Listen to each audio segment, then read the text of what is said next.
What's the difference between bouncing and replacing events when you're doing a single track piece of a single track and rendering in place?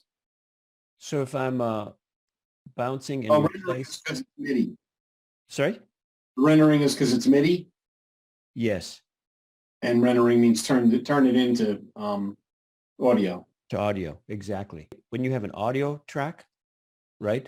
Right. And let's say I have several processes going on an audio track, like 2 or even 1 plugin, and I want to commit. Because philosophy, what I'm thinking, like inner sanctum brain dump, is as I'm thinking, in order to get rid of gray clouds in my mix, so just spiritually and emotionally and mentally, I'm in a good space.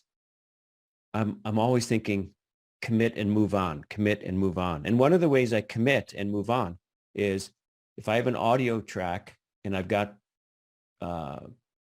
a nice sound on it, and I go, I'm committing to that. I like that.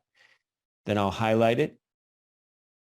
And let's see, does this have any plugins on it? Okay, let's find something with some plugins. I'll just show you real quick. So Yeah, I get that part. I was trying to understand the difference between that and render, and when you use render in place. gotcha.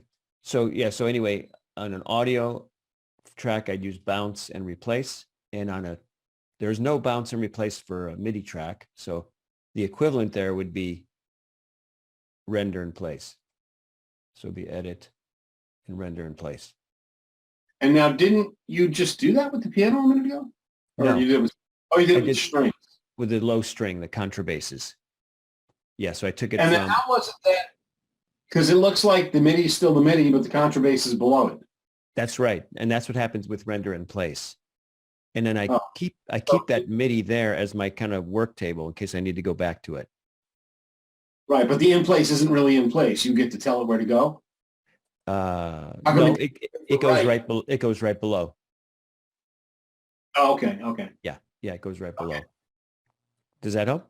Thank you. Yeah. Yes, absolutely. Yeah, I was never really clear on the difference between those, and so thank you. Yeah, great.